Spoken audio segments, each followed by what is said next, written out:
তো আমরা বাঁচতে পারবো না, আসলেই বাঁচতে পারবো না, সত্যি কথা বাঁচতে পারবো না। আমি বলছি সুদ থেকে বর্তমানে বাঁচার কোনো উপায় নাই, কারণ পুরা অর্থনৈতিক ব্যবস্থা এখন ডিপেন্ড করে আছে কিসের উপরে? পুরাটাই সুদের উপরে। আপনি বাঁচতে পারবেন না, কেমনে বাঁচবেন? এই যে রাস্তা যেটা দিয়ে আপনি আসছেন, এই রাস্তা নির্মাণ করছে কে? সরকার বলেন না, স্থানীয় সরকার। সরকার IMF থেকে, IDB থেকে, বিশ্ব ব্যাংক থেকে আপনাদের এই উন্নয়ন প্রকল্পের জন্য টাকা নিচে কিনে নেয়। চীন সরকার, জাপান সরকার থেকে টাকা নিচে কিনে নেয়, নিচে। এই টাকা কি এমনি দিছে? কিসের ভিত্তিতে? জোরে বলেন না। লাভে। লাভ কি? ইন্টারেস্ট। সুদ বললে একটু বেমান নাম দেখায়, কি বলেন? ইন্টারেস্ট। বেশি মজা। ওই টাকা দিয়ে আমার আপনার জন্য সরকার কি নির্মাণ করলো? তো এইখানে কি আমি জড়িত নাই? রাস্তাটা দিয়ে আমি হাঁটি না? জি। সেজন্য বাঁচতে হলে জানতে হবে। এই জন্য মিষ্টি মিষ্টি কথা দিয়ে আমি এই জন্য বলছি, নিম গাছের ডাল তিতা, কিন্তু লাভ আছে। সুন্নি আলেমরা কথা যদিও মাঝে মাঝে গরম হয়ে বলে, এই গরমের মধ্যে কি আছে? কারণ মিডিয়া হই হ্যাঁ বিষ খাওয়াই। এই জন্য বলছি নতুন নতুন শাইক বাইরেছে, অনেক কিছু জায়েজ করে ফেলবে, কারণ টাকা আসে ওদের থেকে। টাকা আসে কার থেকে? ওই ওদের থেকে, যারা আপনাকে সুদের উপরে ভাসাচ্ছে, ইসলামী জাকাত ব্যবস্থাকে ইগনোর করে যাচ্ছে। বাংলাদেশে সঠিকভাবে যদি সরকার যে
ফেরেশতাদেরকে ডেকে বললেন, আমি পৃথিবীর জমিন আমার প্রতিনিধি পাঠাবো, প্রতিনিধি বানাবো। তখন তারা ব্যাটো দিয়েছে, আতাজালু ফিহা আতাজালু মান ইউফসিদু ফিহা ওয়া ইয়াসফিকুদ দিমা। আল্লাহ যাদেরকে পাঠাবেন তারা তো জমিনে গিয়ে ফাসাদ করবে, কাটাকাটি করবে, মারামারি করবে। আপনি এরকম মানুষকে পৃথিবীর জমিনে খলিফা বানাবেন? আচ্ছা বলেন তো, আল্লাহ কি তখন খলিফা বানাইছে নাকি বানাবেন? জোরে বলেন। পরামর্শ করতেছে কার সাথে? আচ্ছা, আল্লাহর কি পরামর্শের কোনো দরকার আছে? এখন বলেন তো, কেউ যদি বলে যে এখন ফেরেশতাদেরকে আমরা কেউ আল্লাহ বলতে পারবো? কারণ আমাদেরকে বানানোর আগে আল্লাহ পরামর্শ করছে কার সাথে? আমরা কি কোনোদিন কেউ ফেরেশতাকে আল্লাহ বলেছি? শিরিকের গন্ধ আছে কেন? গভীরভাবে খেয়াল করেন। নতুন নতুন কিছু ভাইরাল বক্তা বাইরেছে। ওই বাইজিদ বুস্তামি মাজারে বলে সুতা বাঁধত, আমানুর শাহ মাজারে গিয়ে কলম ভরা নিত, তারপরে মিসকিন শাহর মাজারে গিয়া রোল নম্বর লিখে দিয়ে আসতো। যা করছে সব বেদাত করছে, এখন নাকি সহি আকিদা হয়ে গেছে। এই পর্যন্ত আমরা কেউ কোনোদিন বলেছি বাইজিদ বোস্তামের মাজারে গিয়ে সুতা বাঁধো? আমরা কোনোদিন বলেছি? ও সুন্নিদের দুষ্কুস্ত যা নিজেকে এখন সহি আকিদায় ফিরে আনছে। আগে সুন্নি ছিল, আগে কি ছিল? সুন্নি ছিল, এখন কি হয়েছে? এখন সহি হয়েছে। আগে সুন্নি ছিল, এখন সহি হয়েছে। তার মানে সুন্নিরা কি নয়? সহি নয়, আসলে কপালের দোষ। কিসের দোষ? কপালের দোষ। সে আবার আমার থেকে সবচেয়ে আশ্চর্য লাগছে, সে হুজুর কেবলার মুড়ির দাবি উঠছে। হুজুর কেবলা বাংলার জমিনের মধ্যে আগামীকাল যার ওরস মুবারক মাদারজাত বলি নাইবে মুস্তফা হুজুর কেবলা শাহ সুফি সৈয়দ মোহাম্মদ ইরশাদ রহমাতুল্লাহ আলাইহি বাংলার জমিনে দ্বীনের জন্য যে খেদমত আঞ্জাম দিয়েছেন, শাহিনশাহী শ্রীকুট যে বাগান দিয়ে গেছেন, এটা যদি না হতো, এরা যদি খেদমত না করত, আল্লাহ মাহবুদই জানে আল্লাহ দিনকে আল্লাহ হেফাজত করবেন। কিন্তু আল্লাহ পৃথিবীর জমিনে এই সমস্ত খলিফার মাধ্যমে আল্লাহর দিনকে টিকিয়ে রেখেছেন। ওনারা যদি না হতো, এই সমস্ত দিনই এদারা যদি দিয়ে না যেত, তাহলে আজকে এই সমস্ত বন্ড শহীদের বিরুদ্ধে কথা বলার আলেম খুঁজে পাওয়া যেত না। এরা মানুষকে সুন্দর সুন্দর কথার মাধ্যমে গোমরাহ করে দিত। আমি আমার মুসল্লিদের কাছে বিনীতভাবে অনুরোধ করব, আমার কথাগুলো একটু মনোযোগ দিয়ে শুনবেন। এদের কথাগুলো সুমধুর, যুক্তিযুক্ত কথা বলবে, মনে হবে। আপনি ইউটিউব দেখে বুঝতে পারবেন না যে সে আসলে এর আড়ালে কি লুকাইতে চাচ্ছে। খুবই কঠিন বিষয়। এই যেমন বলল, আমি যে একটা কথা তুললাম, সে শুরুতে টোপ দিচ্ছে। আমি যখন নবীর নাম শুনতাম, সাথে সাথে বললাম কুররাতু আইনি বিকা ইয়া রাসূলুল্লাহ। সে প্রথমেই আমি দেখলাম ভিডিওর প্রথমেই সহি মৌলবী নতুন ভাইরাল, এই ছোটো বেশি বড় না, কিন্তু ইতার ফেসবুক ঘেটে বায়োডাটা ঘেটে দেখলাম যে এটা কোনো সময় সহি ছিল, কোনো সময় সুন্নি ছিল না, সবসময় বাতিলই ছিল। এরকম কিছু মুনাফিক ইসলামের বাগানে ঢুকছে। আব্দুল্লাহ ইবনে উবাই ইবনে সুলুলের মতো। আব্দুল্লাহ ইবনে উবাই ইবনে সুলুল নবীর পিছনে নামাজ পড়তো, আবার নবীকে মেরে ফেলার জন্য ষড়যন্ত্র করত। এটা আমার কথা নয়, এটা সহি হাদিসের কথা, এটা সহি মোল্লার কথা নয়, এটা নবীর কথা। এরা মসজিদ নির্মাণ করত, যে মসজিদকে আল্লাহ কোরআনের মধ্যে সূরা তাওবায় মসজিদের দেরার বলেছেন। কি বলেছেন? মসজিদের দেরার। মসজিদের দেরার মানে ক্ষতিকর মসজিদ। কি মসজিদ? আমি বলছি না, আল্লাহ বলছেন। ক্ষতিকর কিসের জন্য? ঈমানের জন্য। ক্ষতিকর কিসের জন্য? মুসলমান তাফরিকান বাইনাল মুমিনিন ওয়া ইরসাদান লিমান হারাবাল্লাহ। যারা মুসলমানদের মধ্যে ফেরকা করতে চায়, তফরিক করতে চায় মসজিদের মাধ্যমে। কিসের মাধ্যমে? মসজিদ নির্মাণ করে তফরিক করতে চায়, এদেরকে এই মসজিদগুলোকে জ্বালিয়ে দেওয়া ফরজ। কি জবাব? আমার কথা নয়, নবীর কথা। কার কথা? নবীর কথা। এজন্য মসজিদ, সব মসজিদে হেদায়েত পাবেন তা কিন্তু নয়। মসজিদে মুহররম মাস আসলে অনেক মসজিদে দেখবেন শুহাদায়ে রাসূল তথা আহলে বাইতের কোনো আলোচনা মসজিদে নাই।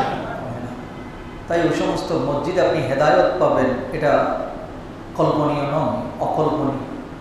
তাই বলছি, প্রত্যেক মসজিদ হেদায়েত হবে না। এজন্য আমার কথাগুলো মনোযোগ দিয়ে শুনবেন। ইউটিউবের বক্তব্য যেমন শোনেন, এই 10টা মিনিট আমার কথাগুলো শুনবেন। সে বলছে, এই জন্য বলছি আমরা খলিফা। আমরা কি খলিফা? মানে কি? প্রতিনিধি। আমরা কি? এখন আমরা কেউ কি আল্লাহর প্রতিনিধি হওয়ার যোগ্যতা অর্জন করতে পেরেছি? আল্লাহর খলিফা হওয়ার জন্য ক্যাটাগরি আছে 4টা। কয়টা? নাম্বার 1, আপনাকে ঈমান আনতে হবে। কি আনতে হবে? ঈমান আনতে হবে। দ্বিতীয় নম্বর, তা'মুরুনা বিল মারুফ ওয়া তানহাউনা আনিল মুনকার। মানুষকে সৎ কাজের আদেশ দিতে হবে, অসৎ কাজ থেকে কি রাখতে হবে? 2 নম্বর। 3 নম্বর ওয়া'বুদুল্লাহ ওয়ালা তুশরিকু বিহি শাইয়্যা, একমাত্র আল্লাহর ইবাদত করতে হবে, তার ইবাদতে আর কাউকে শরীক করা যাবে না।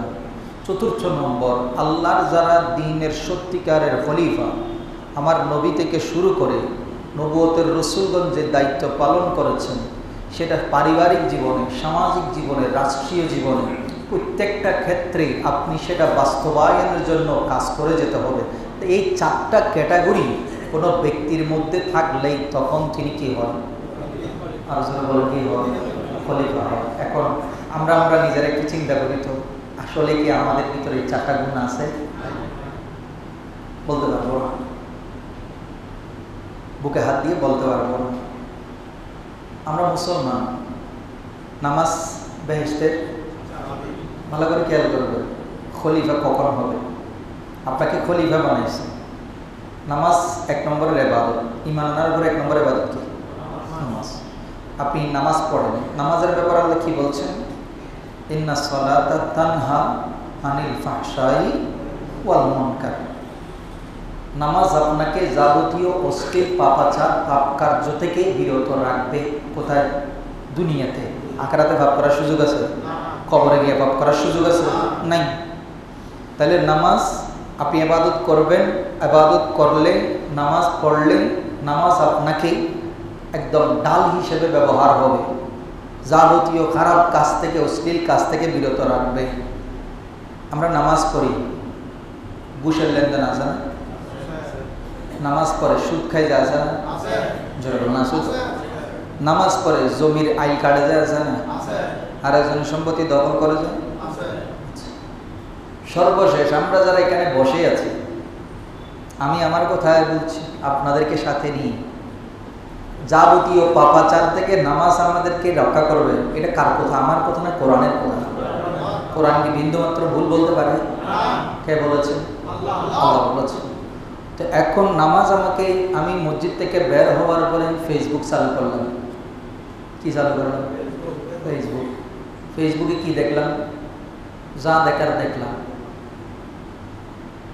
খেলা, আমাকে ফজরের নামাজ পড়ার জন্য মুয়াজ্জিন চারিদিক থেকে আজান দিয়ে, প্রত্যেক মসজিদে আজান দিয়ে ঘুম থেকে তুলতে পারে না, কিন্তু খেলা দেখার জন্য আমি ঠিকই।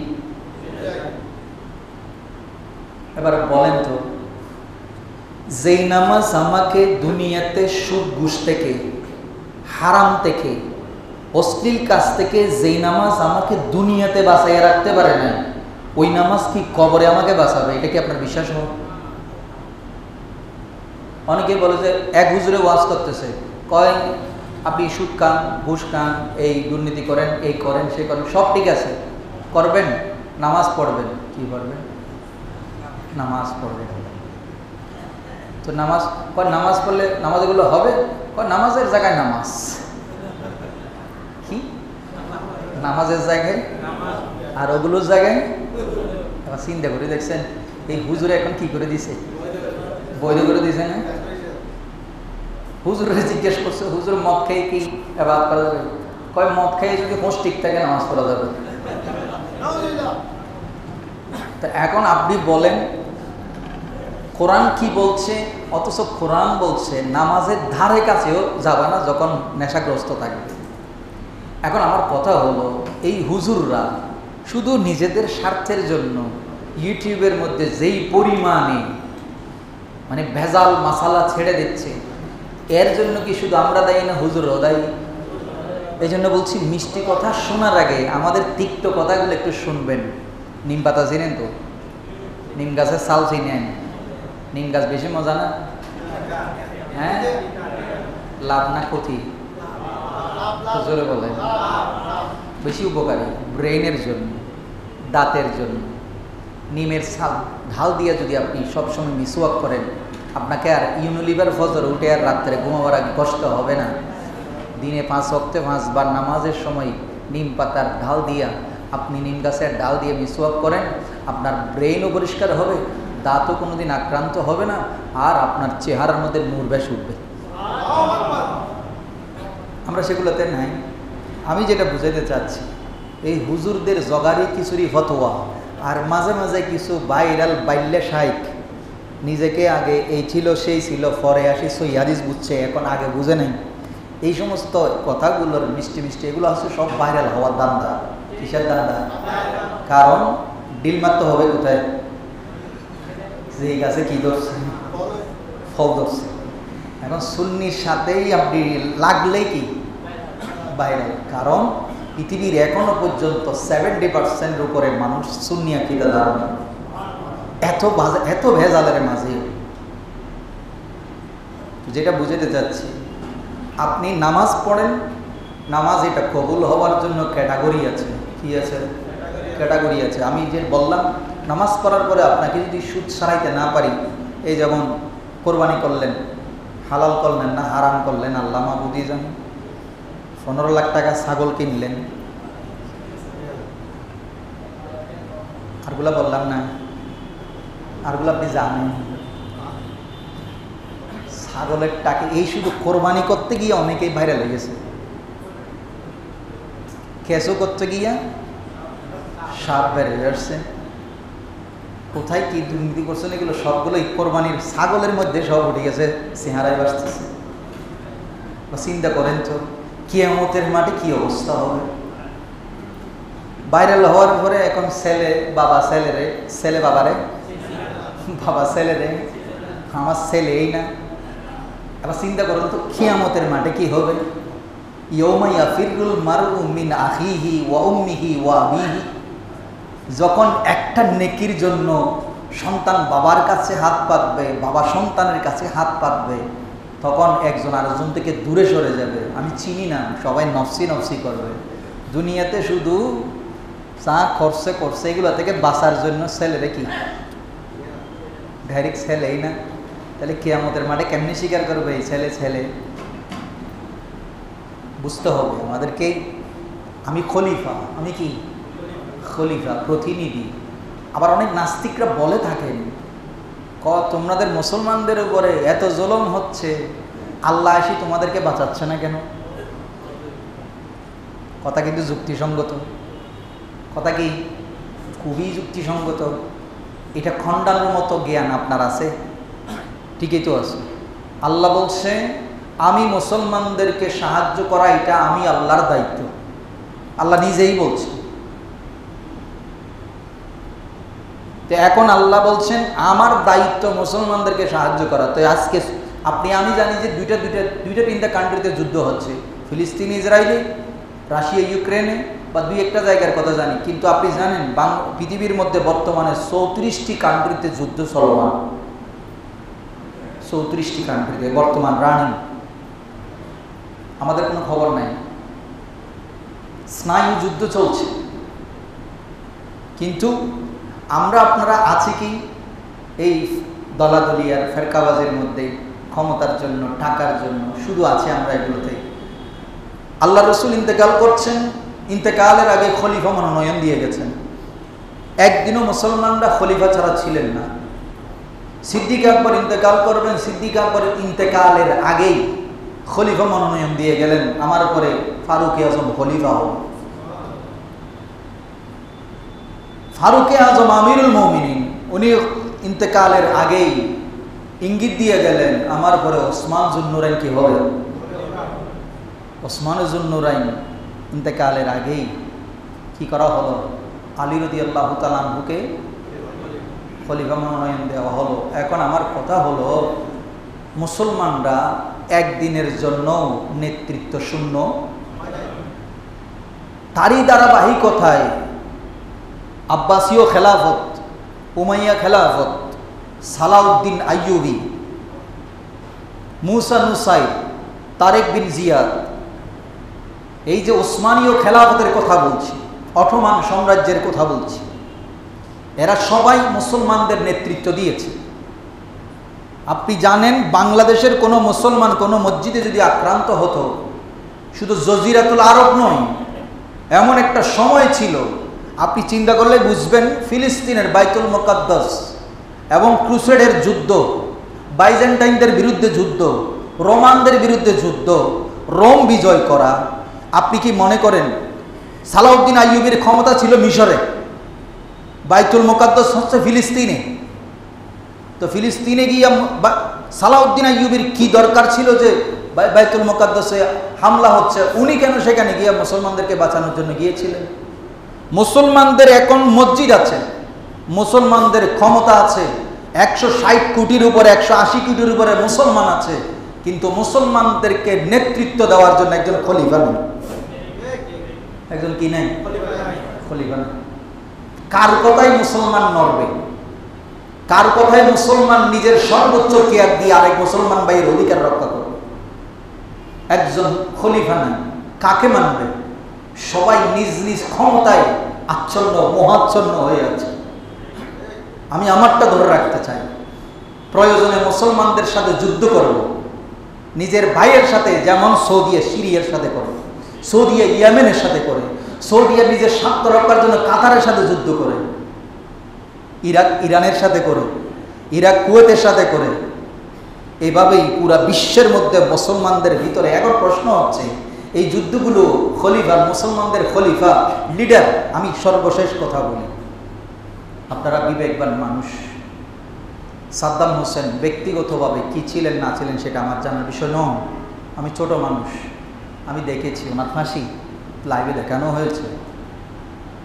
যখন দেখেছে পুরো বিশ্বের মধ্যে মুসলমানদের পক্ষে হুঙ্কার দেওয়ার মতো নেতৃত্ব একজন আছে, সুকৌশলে তাকে কি করে ফেলা হয়েছে। ওনার পরে মুয়াম্মার গাদ্দাফি। আপনারা জানেন লিবিয়ার মানুষ এখন কাঁদে। যেই পরিশ্রম মুয়াম্মার গাদ্দাফি করেছেন, আপনি চিন্তা করতে পারেন কয়েক হাজার কিলোমিটার, যেখানে যেই লিবিয়ার মধ্যে পানির জন্য হাহাকার ছিল, মাটির নিচ দিয়ে আমাদের যে জায়গা কাজ করতেছে না, পুরা চিটাং শহর ঘুরে ঘুরে ফাইভ বসাচ্ছে, রাঙ্গুনিয়ার কাপ্তাই থেকে এখানে পানি আনতেছে চিটাং শহরে। বাংলাদেশ সাথে সরকারের সাথে যৌথভাবে জায়গা কাজ করছে। আমাদের দেশ নদীমাতৃক দেশ, যেখানে যাই সেখানে কি পায়। কিন্তু আপনি জজিরাতুল আরবে যখন যাবেন, আপনি বিশ্বাস করেন, বলেন তো দেখি কোন দেশে নদী নেই? বলেন না, আপনারা মুসলমান মানুষ, জানা দরকার তো। সৌদি আরবে কোনো নদী নেই, কাতারে কোনো নদীই নেই, কিন্তু আপনার দেশ, আপনার ডানে বামে চারিদিকে নদী, যেখানেই পাইপ বসাচ্ছেন পানি উঠে যাচ্ছে। এটা আল্লাহর নিয়ামত। কিন্তু এই লিবিয়ার মতো, ওমানের মতো দেশে আপনি অবাক হবেন, নিরাপদ পানি। আপনারা তো এখনও জানেন যে সৌদি আরবের মধ্যে তেলের চাইতে পানির দাম বেশি, আরব বিশ্বে এখনও তেলের চাইতে পানির দাম বেশি। কিন্তু দুঃখের বিষয়, এই মুয়াম্মার গাদ্দাফি, সবাই বলছে, অনেকেই বলছে, কিন্তু ইতিহাস বিকৃতভাবে ইউটিউবে উপস্থাপন করা হয়। গুগল শরীফ এটা আমাদের না তো,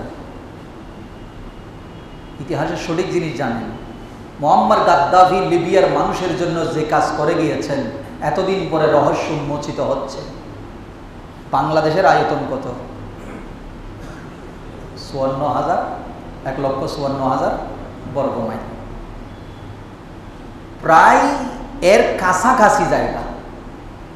আপনার ৫৪,০০০ বর্গ কিলোমিটারের মতো জায়গা মুয়াম্মার গাদ্দাফি মরুভূমির নিচ দিয়া খাল খনন করেছে শুধু মানুষের কাছে পানি পৌঁছিয়ে দেওয়ার জন্য। কত হাজার বিলিয়ন টাকা খরচ করেছে শুধু জাতির কাছে সেবা পৌঁছিয়ে দেওয়ার জন্য। যখন দেখেছে ওদের কাছে আর হাত পাতবে না, পশ্চিমা বিশ্বের কাছে মাথা নোয়াবে না, সাথে সাথে কি করে দেওয়া হয়েছে?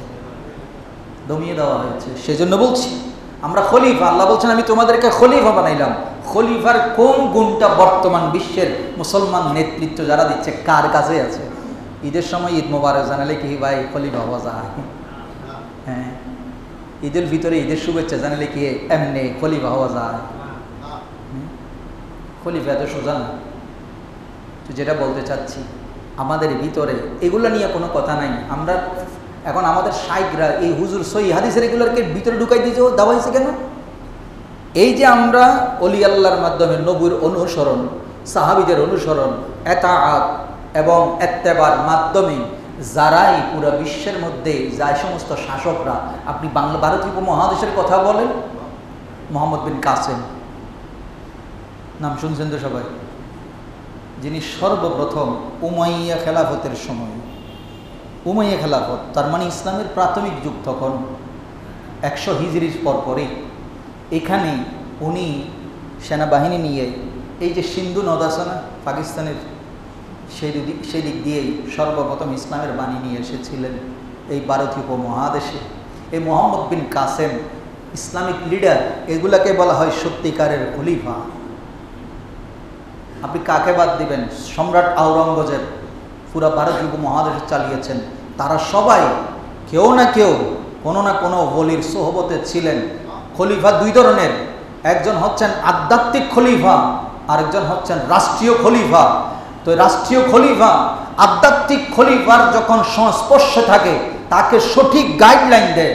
যেমন শামসুদ্দিন ইলতুৎমিশকে সুলতান নুরুল্লাহ বখতিয়ার খাঁ কি সঠিক দিক নির্দেশনা দেওয়ার কারণে সুলতান ইলতুৎমিশের দরবারে কোনো একজন নির্যাতিত ব্যক্তি গিয়া 2 বার ঘন্টা বাজাইতে হয় নাই। ওনার রাজ দরবারে এমন একটা ঘন্টা, তুমি রাজ্যের প্রশাসনের কাছে সঠিক বিচার পাও নাই, সরাসরি সম্রাটের কাছে চলে আসো, ঘন্টা টাঙ্গিয়ে দেওয়া হয়েছে। যখনই একবার ঘন্টা দেওয়া হতো সাথে সাথে সুলতান ইলতুৎমিশ সিংহাসন থেকে রাত্রে 3টা বাজে হলেও ঘুমের বিছানায় থাকলেও উঠে আসতেন, নির্যাতিত মানুষের পাশে দাঁড়াতেন, বিচার করতেন। সেই গরিব নওয়াজের আধ্যাত্মিক সংস্পর্শ সুলতান ইলতুৎমিশের সাথে ছিল। সুলতান মাহমুদ গজনবী ভারতীয় উপমহাদেশে, এরাই খলিফা, ভারতীয় উপমহাদেশের ইসলামের বাণী নিয়ে 17 ভারের উপরে আক্রমণ চালিয়েছে। কিছুটা হলেও তিনি চেয়েছেন, কিন্তু যখন হুজুর খাজা গরিব নওয়াজ ভারতীয় উপমহাদেশে সরকারের নির্দেশে মদিনা শরীফ থেকে আজমিরে আসলেন, সেই সময়ই সর্বপ্রথম বিজয় পেয়েছেন। কারণ গরিব নওয়াজের সাহায্য রুহানি ফয়েজ সুলতান মাহমুদের সাথে যুক্ত হয়েছে। এখন আপনি বলছেন কালের পরিক্রমায়, সেটাকে আপনি সেটা বাদ দেন। শাহজালাল ওনারাই হচ্ছেন ইসলামের খলিফা। ওনারাই কি এই যে আপনি ভারতীয় উপমহাদেশে আজকে সিলেট পুরো ডুবা, কয়দিন ধরে 7 দিনের অধিক হয়েছে। আমরা সবাই কোরবানির গোশত খাইতে ব্যস্ত, কিন্তু সিলেটের মানুষ পানির নিচে। এখন সিলেটের মানুষ পানির নিচে। এখন কেউ যদি বলো যে তোমরা না বলো তোমাদের বাবারা সবাই বিপদে আপদে রক্ষা করে, শাহজালাল কেন আসতে রক্ষা করে না কেন? নাস্তিকরাও এদের কথাই নাস্তিকরাও প্রশ্ন করে, পুরা বিশ্বে মুসলমান মার কাচ্ছে, তোমাদের আল্লাহ না বলছে বিজয় কার জন্য? ইমানদারের জন্য, ইজ্জত আল্লাহর জন্য, রসুলের জন্য, ইমানদারের জন্য। তো তোমরা এত মার খাচ্ছ, আল্লাহ কেন এসে তোমাদেরকে রক্ষা করছেন না? প্রশ্ন কিন্তু এই আহলে হাদিসের সহিহ হাদিসের শেখ মোল্লাদের, বিসি মোল্লা হয়ে নতুন করি কি মোল্লা, বাস বেয়াদবি মনে রইত ক্ষমা যায়, কারণ বিসি হন যারা জায়েজ করে দিয়ে তারা বিসি মোল্লা না হই কি হই না, এই জন্য এখন নাম দিয়েছে কি মোল্লা, বিসি মোল্লা। আপনারা জীবনে যা করেন নাই, এখন এটা হুজুরে ফতোয়া দিয়ে কি করে দিছে, জায়েজ করে দিয়েছে। আপনারা জীবনে মদ খাইলেও ডরাইছেন, অন্তত পক্ষে হুজুরে দেখলে সম্মানে ভয় করতেন। এখন হুজুরে নিজেই কি দিছে, ফতোয়া দিয়ে দিছে। বুঝতে পারতেছেন অবস্থা? এখন আপনি সুদ খাইলে ডরাইতেন, ঘুষ খাইলে ডরাইতেন, অফিসের মধ্যে দুর্নীতি করলে ডরাইতেন, এখন আর ডরাবেন না। কারণ আপনি এগুলো খাইলেও আপনার ইবাদত কি হবে, কবুল। তো আপনি বলতেছেন এটাও করবে এটাও করবে, দুটোটা মোটামুটি চলবে, বিচার করিব তখন। আরো জোরে বলেন না। এই ফতোয়া যেদিন থেকে আপনার কলবে ঢুকছে, ওই ভালো মন্দের বিচার করবে কে? তো তোমার কি ভাই আর এই হনর, তুমি কে? এখন এরকম আমাদের দেশে কিছু মনে করি না, আমাদের দেশে অনেক নেতারাও বক্তব্যের মধ্যে বলে কে ভালো কে মন্দ, কে ইমানদার কে বেঈমান, এটার বিচার করবে কে? আল্লাহ। আপনারা কে বলার? এই থিম যেদিন থেকে মানুষের ভিতরে ঢুকেছে, সেদিন থেকে কুফরি আকীদা মানুষের কলবে ঢুকছে। ভুল হয়ে কথা বলবেন না। ইমানদার ইমান কখন থাকে না, এটা হাদিসে আছে না নাই, কোরআনে আছে না নাই? তো আপনি কিভাবে বলেন? আরে ভাই, ইমানদারের খলিফা হওয়ার ক্যাটাগরি 4টা, তার মধ্যে একটা ক্যাটাগরি হলো ইয়ামুরুনা বিল মারুফ ওয়া ইয়ানহাউনা আনিল মুনকার। তারা মানুষকে সৎ কাজের আদেশ দিবে, অসৎ কাজ যখন দেখবে তখন কি দিবে, বাধা দিবে। আপনি একটা অপরাধ করছেন, আমি দেখিয়ে দেওয়া এটা আমার জমিনের মধ্যে আল্লাহর বান্দা হিসাবে, আল্লাহর প্রেরিত প্রতিনিধি হিসাবে এটা আমার ইমানি দায়িত্ব। কিন্তু আপনি যদি বলেন আপনি কে, বিচার করবে কে? এই কথা যখনই বলবেন আপনার ইমানের মধ্যে কি আছে? গন্ডগোল আছে। এই জন্য খলিফা হিসেবে বললেই খলিফা হওয়া যায় না। সেজন্য বলছি, আমরা যারা আজকে এখানে বসে আছি, নামাজ পড়ছি, কোরবানি দিচ্ছি, এই কোরবানি হালাল টাকা দিয়ে দিছি নাকি হারাম টাকা দিয়ে দিছি জানা আছে? এখন এগুলো বললে আপনারা খুব জটিল সমস্যায় পড়বেন। আমি যখন ঘুরাই বলবো জটিল সমস্যায় পড়বেন। রাস্তা আছে না? হয় হুজুর সুদ থেকে তো আমরা বাঁচতে পারবো না, আসলেই বাঁচতে পারবো না, সত্যি কথা বাঁচতে পারবো না। আমি বলছি সুদ থেকে বর্তমানে বাঁচার কোনো উপায় নাই। কারণ পুরা অর্থনৈতিক ব্যবস্থা এখন ডিপেন্ড করে আছে কিসের উপরে? পুরাটাই সুদের উপরে। আপনি বাঁচতে পারবেন না। কেমনে বাঁচবেন? এই যে রাস্তা যেটা দিয়ে আপনি আসছেন, এই রাস্তা নির্মাণ করছে কে? সরকার বলেন না, স্থানীয় সরকার। সরকার IMF থেকে, IDB থেকে, বিশ্ব ব্যাংক থেকে আপনাদের এই উন্নয়ন প্রকল্পের জন্য টাকা নিচে কিনে নেয়। চীন সরকার, জাপান সরকার থেকে টাকা নিচে কিনে নেয়, নিচে। এই টাকা কি এমনি দিছে? কিসের ভিত্তিতে? জোরে বলেন না। লাভে। লাভ কি? ইন্টারেস্ট। সুদ বললে একটু বেঈমান নাম দেখায়। কি বলেন? ইন্টারেস্ট। বেশি মজা। ওই টাকা দিয়ে আমার আপনার জন্য সরকার কি নির্মাণ করলো? তো এইখানে কি আমি জড়িত নাই? রাস্তাটা দিয়ে আমি হাঁটি না? জি। সেজন্য বাঁচতে হলে জানতে হবে। এই জন্য মিষ্টি মিষ্টি কথা দিয়ে আমি এই জন্য বলছি, নিম গাছের ডাল তিতা কিন্তু লাভ আছে। সুন্নি আলেমরা কথা যদিও মাঝে মাঝে গরম হয়ে বলে, এই গরমের মধ্যে কি আছে? কারণ মিডিয়া হই হ্যাঁ বিষ খাওয়াই। এই জন্য বলছি নতুন নতুন সাইট বাইরেছে, অনেক কিছু জায়েজ করে ফেলবে। কারণ টাকা আসে ওদের থেকে। টাকা আসে কার থেকে? ওই ওদের থেকে যারা আপনাকে সুদের উপরে ভাসাচ্ছে, ইসলামী জাকাত ব্যবস্থাকে ইগনোর করে যাচ্ছে। বাংলাদেশে সঠিকভাবে যদি সরকার যেভাবে সুদের ক্ষেত্রে কেন্দ্রীয় ব্যাংক যেভাবে সুদ নির্ধারণ করে দেয়, এত পরিমাণে, এটা কেন্দ্রীয় ব্যাংকের বাইরে কোনো ব্যাংক ব্যবসা করতে পারবে? এখন বাংলাদেশ সরকারের মাথায় কেন যে বোধগম্য হয় না যে আমাদের দেশের জাকাত ব্যবস্থাটাকে আমরা সঠিকভাবে পরিচালনা করি, আলেমদের সাথে বসি, সঠিকভাবে জাকাতগুলো তুলে আনি, একটা ব্যাংক রিজার্ভ করি, সেখান থেকেই মানুষের সহায়তার হাত বাড়াই, দেখবেন আল্লাহ জমিনেও বরকত দিবেন, আসমান থেকেও রহমত নাযিল করবেন। ওটার নাম খেলাফত। ওটার নাম কি? খেলাফত। আপনি যে সত্যিকারের আল্লাহর প্রতিনিধি, এটার মাধ্যমে প্রমাণ হবে। এখন জাকাত ব্যবস্থার ছন্ন ছড়া জাকাত ব্যবস্থা বাংলাদেশে, কোনো হিসাব কিতাব নেই। সরকারের জাকাত ব্যবস্থায়ও কোনো হিসাব কিতাব নেই। আর এই খলিফা হিসাবে আপনাকে গঠন করতে হলে উটন্তিমূলক পত্তনে চেনা যায়। আপনার বাচ্চাকে শুরু থেকে এভাবে গঠন করে দিতে হবে যে তোমার প্রত্যেকটা ক্ষেত্রে, তোমার প্রত্যেকটা চলনে বলনে কথনে গঠনে উঠাই বসাই, সমাজে, রাষ্ট্রে, আন্তর্জাতিক পরিমণ্ডলে তুমি যেখানেই যাও না কেন তোমার রব প্রয়োজন।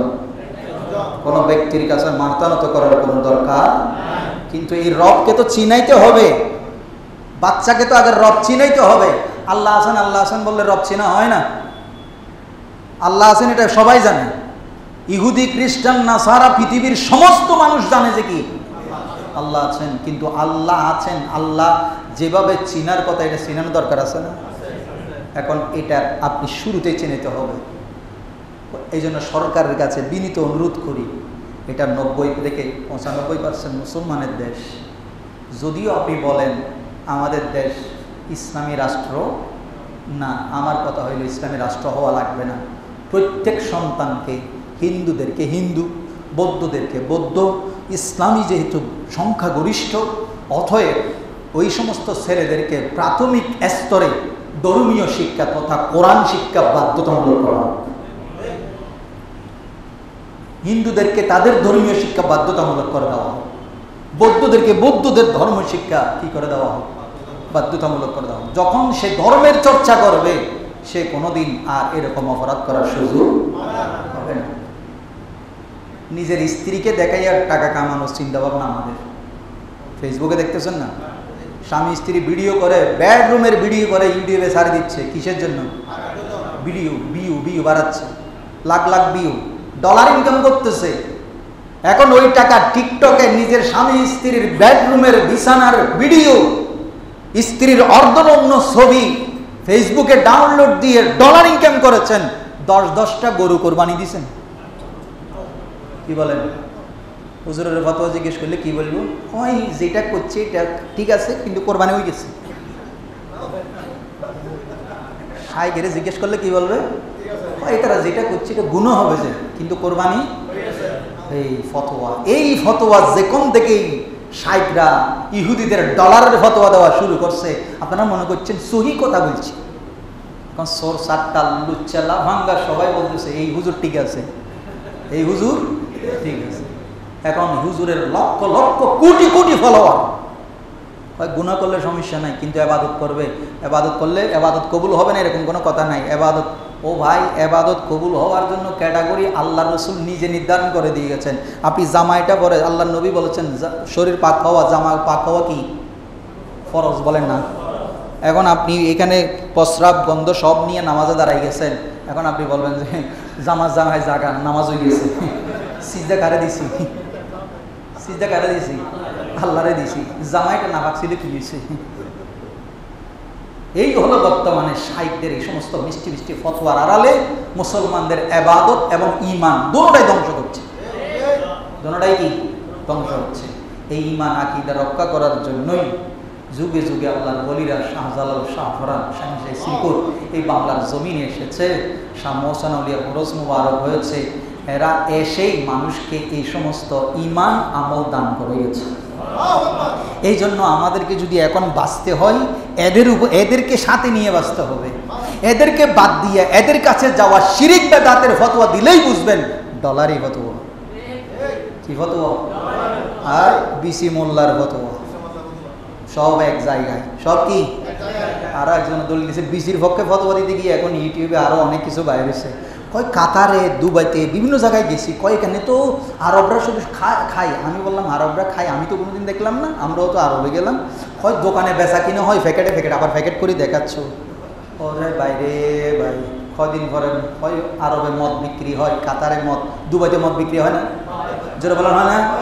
এখন দুবাইতে মদ বিক্রি হয় বলে কি এখানে মদ জায়েজ হয়ে গেছে? হাই রে মোল্লা কি দলিল দে? হয় কাতারে, ওমানে আমরা গেছি। শাইখরা বলতেছে মসজিদের মিম্বরে, হয় এখানে প্যাকেটে প্যাকেটে বিসি বিক্রি হয়। এই বিষয়গুলো বিক্রি হয় বলে বাংলাদেশে বলে খাওয়া যায়। আল্লাহ কোন জায়গায় হারামকে হালাল কিভাবে বানানো হচ্ছে? ঈমানও শেষ, আমলও শেষ। সর্বশেষ কথা বলি, ওই শাইখের বাল্যা শাইখ, কি শাইখ? এটা শেখায়ত করছি না, আমি বলছিলাম না নিম গাছ তিতা, জানার জন্য বলছি। ওলি আল্লাহর বিরোধিতা তারা কি সুন্দরভাবে করে যাচ্ছে, অথচ তারাই হচ্ছেন রুহানি জগতের খলিফা। এদের সোহবতে যারা থেকেছে তারা সঠিক দিক নির্দেশনা দিয়ে রাষ্ট্র চালিয়েছে। তারা দুনিয়াতেও সফল, আখিরাতেও সফল। আর এদের কথা যখন থেকে শুনেছে তখন থেকে মুসলমান শুধু মার খেয়েছে। এই সমস্ত বিসি মোল্লা, শাইখ মোল্লা, দালাল মোল্লাদের কথা তো আপনি একটু চিন্তা করেন। কয় বাইজিদ বোস্তামির মাজারে কি লাগাইছি? সুতা লাগাইছি। মিসকিন শাহর মাজারে কি লিখছি? রোল নম্বর, রেজিস্ট্রেশন নম্বর লিখে দিয়ে আসছি। আমানুর শাহর মাজারে কি নিছি? কলম ভরা নিছি। কিনলে পরীক্ষাত ফাঁস করি গেল। পরীক্ষায় আপনারা অনেকে জান না, আমি কোনোদিন একবারও বলি নাই যে আপনি বাইজিদ বোস্তামির মাজারে গিয়ে কি বাঁধেন। কোনো সুন্নি আলেম, বড় আলেম বলছে। তখন সে বলতেছে আমি হুজুর কেবলা তাহের শাহ কি ছিলাম, মুরিদ ছিলাম, কিন্তু এখন এগুলো বুঝলাম যে সব আবু জেহেলের আকীদা। কিসের আকীদা? আবু জেহেলের আকীদা। আমি আরো ভালো করে শুনতাম সে কি বলতে যাচ্ছে জানেন? আমাদের একজন হুজুর এখনো আছেন, ও ছাত্র ছিল, ও বলে ওনার সাথে বিভিন্ন জায়গায় যাইতো। কয় উনি বলতেছে আল্লাহ প্রদত্ত, ভালো করে শুনেন কথা কিন্তু গোপন করে নাই, আল্লাহ প্রদত্ত ক্ষমতা বলে আল্লাহর ওলিরা মানুষের চাহিদা পূরণ করতে পারে। আল্লাহ আমাদের হুজুর বলেছেন। তো আমি তো বললাম কয় এটা আবু জেহেলের আকীদা। নাউজুবিল্লাহ বলেন। আচ্ছা বলেন তো, মূর্তি আর ওলি দুটোটা কি এক? কি সূক্ষ্মভাবে সুন্দরভাবে আপনাকে বুঝাই দিছে। কয় আবু জেহেলরা কি করতো, কাবা শরীফের চারিদিকে তারাও আল্লাহর জন্য তাওয়াফ করতো, কিন্তু ভিতরে কি ছিল? মূর্তি ছিল। তারা মূর্তির কাছে ফরিয়াদ করত। আচ্ছা, আমরা কেউ কোনোদিন যারা আল্লাহর দরবারে যাই মূর্তির কাছে ফরিয়াদ করি না আল্লাহর কাছে করি? এখন বলেন, ওলি আর মূর্তি দুটোটা কি এক? মূর্তিকে তারা বানিয়েছে নিজস্ব মন গড়া এবং সেটাকে খোদা মেনে নিয়েছে। কি মেনে নিয়েছে? আমরা কোনোদিন আল্লাহর ওলিকে একবারের জন্য বলেছি এই চার দরবেশ আল্লাহ হয়ে গেছেন, ফকির মালান আল্লাহ হয়ে গেছেন, শাহ মোহসেন আলী আল্লাহ হয়ে গেছেন, তৈব শরমতুল্লাহ আল্লাহ হয়ে গেছেন, গৌসে পাক আল্লাহ হয়ে গেছেন? খোদাই জগতের যিনি প্রথম খলিফা, আমার নবী যিনি জাহিরি ভাবে এসেছেন পরে, রুহানি ভাবে ছিলেন সবার আগে, আমার নবীকে আমরা কোনোদিন খোদা বলেছি? কিন্তু এই শাইখ মোল্লারা নতুন ভাবে ভাইরাল হওয়ার দাম দায়ী ওলি আল্লাহ থেকে মানুষকে দূরে সরানোর জন্য কি ফতোয়া দিয়েছে? কয় সুন্নিদের এই আকীদা আবু জেহেলের আকীদা। আস্তাগফিরুল্লাহ। তো এখন আপনি বুঝবেন কিভাবে? সে কি বুঝাতে চাইছে? আপনি তো বুঝবেন, ও ঠিকই তো আছে, আবু জেহেলরা মক্কার ঘর আল্লাহর ঘরে চারিদিকে ঘুরি ঘুরি তাওয়াফ করতো আর বলতো মূর্তিদের কাছে, আর আমরাও তো মাজারে গিয়ে আল্লাহর ওলিরে বলি। ভাই, অলিমানি হুজুরের কথা যেটা বলছে সহিহ বুখারী শরীফ ৫ম পারা, ২৬ পারা, ২৯ পারা, ১৫ নম্বর পারা, যে পারাগুলোর নাম বললাম, হাদিস যদি পড়তে জানেন খুলে দেখিয়েন। আল্লাহর নবী নিজেই বলছেন, আমার উম্মতের মধ্যে এমন কিছু বান্দা আল্লাহ সৃষ্টি করেছেন, মান লাউ আকসামা আলাল্লাহি লা আবাররা, যখন তারা আল্লাহর কাছে কোনো কিছু চাই আল্লাহ তাদের সাথে সাথে দোয়া কবুল করে বান্দা সেটা দিয়ে দেয়। এখন মূর্তি আর ওলি কি এক? কিন্তু এই দান্দা ভাইরাল নতুন বিসি মৌলভী কত সুন্দর করে বলছেন, কয় আই তার শাহ হুজুর ২ বছর মুরিদা ছিলাম, নবীর নাম উনলে কি দিতাম, সুমা দিতাম, মনে করতাম দিন বেশি বালা হাস ইয়াই বেগিন দেদি বেগিন কি বেদা আমি হলাম তো খোরা হইলে জীবনের মধ্যে আর হেদায়ত, কারণ তুই এখন টিয়ার হাজে কি বেচা গিয়েছ, আর এলে টিয়ার লাগে বেচানো যায় সাইন্সে শ্রীকোট যদি এলে বেচা যায় তো ধর বাংলাদেশের ইচ্ছা মতো নতাইছে, তোরা মতো সাইকলে ধ্বংস করে দিতে। নুরুল ইসলাম ফারুকি যদি তোর মতো বেচা যায় তোর বহুত বেশি টিয়া হামাইতে। নুরুল ইসলাম ফারুকি শুধু একবার যদি তার আল্লাহ মিলাইতো, একবার ওদের কথা মতো যদি নুরুল ইসলাম ফারুকি একবার বলতো, হ্যাঁ আমি আপনাদের কথা মতো চলবো, এই পুরা বিশ্ব মুসলমান বিশ্ব এই শাইখ নুরুল ইসলাম ফারুকিকে চিনত এতদিনই, আরো বিশ্ব পর্যন্ত চিনত।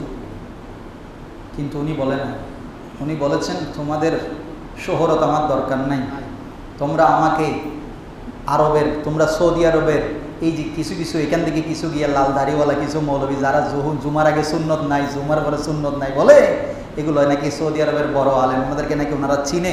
আমি বললাম শুধু নুরুল ইসলাম ফারুকি একবার যদি বলতো ভাই আমি তোমাদের কথা মতো চলবো, তাহলে ওনারা সৌদি শুরা বোর্ডের সদস্য বানাইত। এই পরিমাণের ডাটা নুরুল ইসলাম ফারুকির কাছে ছিল। ওলি আল্লাহরা কিভাবে রাষ্ট্র চালিয়েছেন, তৎকালীন খলিফা যারা ছিলেন রাষ্ট্র কিভাবে চালিয়েছেন, আজকে আমরা মুসলমান নামদারি সৌদি আরবের দলিল টানতেছি, সৌদি আরব কিভাবে রাষ্ট্র চালাই এটাও দেখার বিষয়। যাক, আলোচনা অনেক লম্বা, খলিফা হওয়া এত সোজা না। যাই বলছি, আগামীকালকে এই বাংলাদেশের মধ্যে যার প্রায় ২০০-এর অধিক যার বেলায়েতের নজরে বর্তমানে মাদ্রাসা প্রতিষ্ঠিত, আপনারা যে চামড়াগুলো দিয়েছেন আলহামদুলিল্লাহ, যারা দিয়েছেন তারা শরিক হয়েছেন, খুবই মোবারকবাদ জানাচ্ছি। একটা টাকাও বিফলে যাওয়ার না, কারণ এই চামড়াগুলো কারো পকেটে ঢুকতেছে না, ফান্ডে যাচ্ছে। বাংলাদেশে ২০০ অধিক মাদ্রাসা, ইলট্রেক্সে, খাগড়াছড়ি, বান্দরবান, এই নীলফামারী, সৈয়দপুর থেকে শুরু করে বাংলাদেশের প্রত্যন্ত অঞ্চলে মাদ্রাসা হয়েছে। সব মাদ্রাসায় এমপিওভুক্ত হয় নাই, প্রায় ১৫০-র অধিক মাদ্রাসা এমপিও ছাড়া পুরা এমপিওর এই যে পুরা মাদ্রাসার অবকাঠামো থেকে শুরু করে টিচারদের বেতন সব কিছু ফান্ড থেকে কী করা হয়, সাপ্লাই দেওয়া হয়। আপনাদের এই টাকা বিফলে যাওয়ার না, এগুলা দিয়ে এই দিনের আলেম তৈরি হচ্ছে। মোবারকবাদ জানাচ্ছি, আগামীকাল ফরজ মোবারক দাওয়াত দিচ্ছি। ওয়া মা তৌফিক ইল্লা বিল্লাহ। আসসালামু আলাইকুম ওয়া রাহমাতুল্লাহি ওয়া বারাকাতুহু।